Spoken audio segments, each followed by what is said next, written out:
Friends, આજે આપણે બનાવીશું તીખા ચવાણાનું શાક. ચોમાસા કે શિયાળામાં આ શાક ખાવાની ખૂબ જ મજા આવે છે.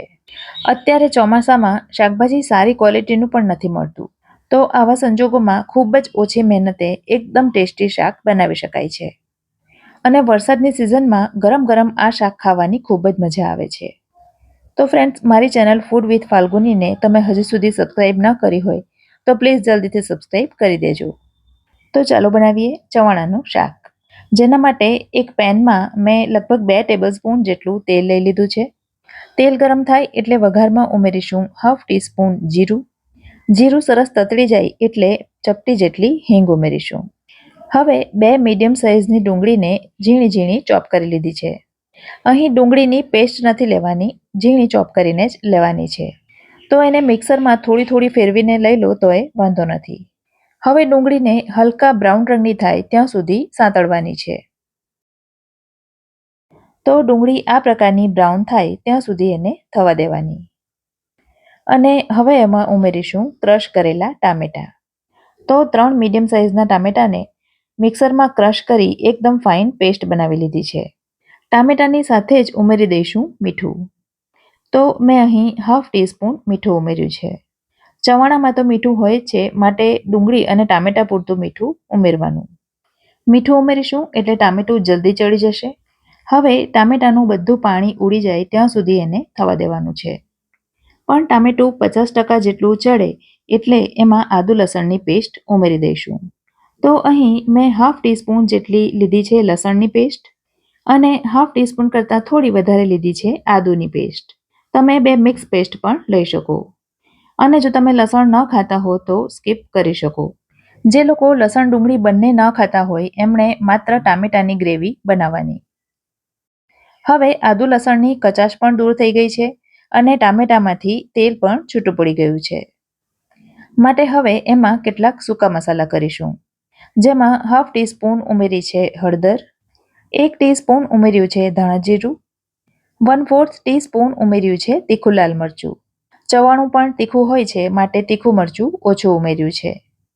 અને 1 ટીસ્પૂન ઉમેર્યું છે કાશ્મીરી મરચું. આટલા મસાલા ઉમેરી એને 1 મિનિટ માટે થવા દઈશું. એટલે સૂકા મસાલાની કચાશ પણ દૂર થાય. હવે ઉમેર્યા છે કાપેલા લીલા મરચાં. આ મરચાં થોડા ઓછા તીખા હોય છે. તમે ઈચ્છો તો તીખા મરચાં પણ ઉમેરી શકો. અને હવે ગ્રેવીમાં પાણી ઉમેરીશું. તો 1 કપ જેટલું પાણી પહેલાં મેં ઉમેર્યું છે. પાણી ઉમેરીને બરાબર રીતે મિક્સ કરી લઈશું અને ગ્રેવીને ઉકળવા દઈશું. પણ મને હજી ગ્રેવી થોડી થીક લાગે છે, તો અડધા કપ જેટલું પાણી ફરીથી મેં ઉમેર્યું છે. અહીં ગ્રેવીને એકદમ પાતળી રાખવાની છે, કારણ કે ચવાણું ઉમેરીશું પછી ચવાણું બધું પાણી એબ્ઝોર્બ કરી લેશે અને શાક એકદમ ઘટ્ટ થઈ જશે. હવે આ ગ્રેવીને ઢાંકીને ધીમા તાપે 5 મિનિટ સુધી થવા દઈશું. અને 5 મિનિટ પછી તમે જોઈ શકો છો ગ્રેવીમાંથી તેલ છૂટું પડી ગયું છે અને ઉપર આવી ગયું છે. એનો અર્થ એ છે કે ગ્રેવી એકદમ પરફેક્ટ તૈયાર થઈ ગઈ છે. ઉકળવાથી ગ્રેવી ફરી પાછી થોડી ઘટ્ટ થઈ એમ લાગે છે, માટે અડધા કપ જેટલું પાણી ફરીથી મેં ઉમેર્યું છે. તો હવે એમાં લગભગ 1 કપ જેટલું ચવાણું ઉમેરીશું. અહીં તમે કોઈ પણ ચવાણું લઈ શકો. મેં અહીં તીખું મિક્સ લીધું છે. આ સિવાય એકદમ તીખું લાલ ચવાણું આવે છે એ પણ લઈ શકાય. પાણી ઉમેર્યા પછી ગ્રેવી ફરીથી ઉકળી ગઈ છે. તો હવે એમાં બધું ચવાણું ઉમેરી દઈશું. સાથે જ થોડી કોથમીર પણ ભભરાવી દઈશું. ઉપરથી ચપટી જેટલો ગરમ મસાલો ઉમેરીશું અને તરત જ ગેસ બંધ કરી દઈશું. ચવાણું ઉમેર્યા પછી થોડીવાર માટે પણ ગેસ ચાલુ નથી રાખવાનો. અને બીજી ખાસ વાત કે જમવાના 5 મિનિટ પહેલાં જ ગ્રેવીની અંદર ચવાણું ઉમેરવાનું. વધારે સમય પહેલાં ઉમેરી દેશો તો ચવાણું એકદમ નરમ થઈ જશે.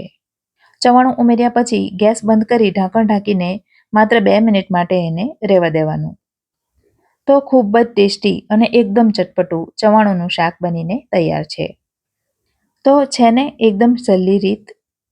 આ શાકને તમે રોટલી, ભાખરી કે રોટલા સાથે પણ ખાઈ શકો. પણ પાઉં સાથે એને ખાવાની વધારે મજા આવે છે. ખાતા પહેલાં ઉપરથી લીંબુ નીચવી દેવાનું અને સાથે ડુંગળીનું સલાડ. તો જ્યારે ઘરમાં કોઈ શાકભાજી ન હોય અને રોટલી બનાવવાની પણ ઈચ્છા ન હોય, ત્યારે આ રેસીપી એકવાર ચોક્કસ ટ્રાય કરજો. ખાવાની એટલી મજા આવશે કે મને યાદ કરશો. ફરી મળીશું આવી જ એક નવી રેસીપી સાથે. ત્યાં સુધી મને રજા આપો. આવજો.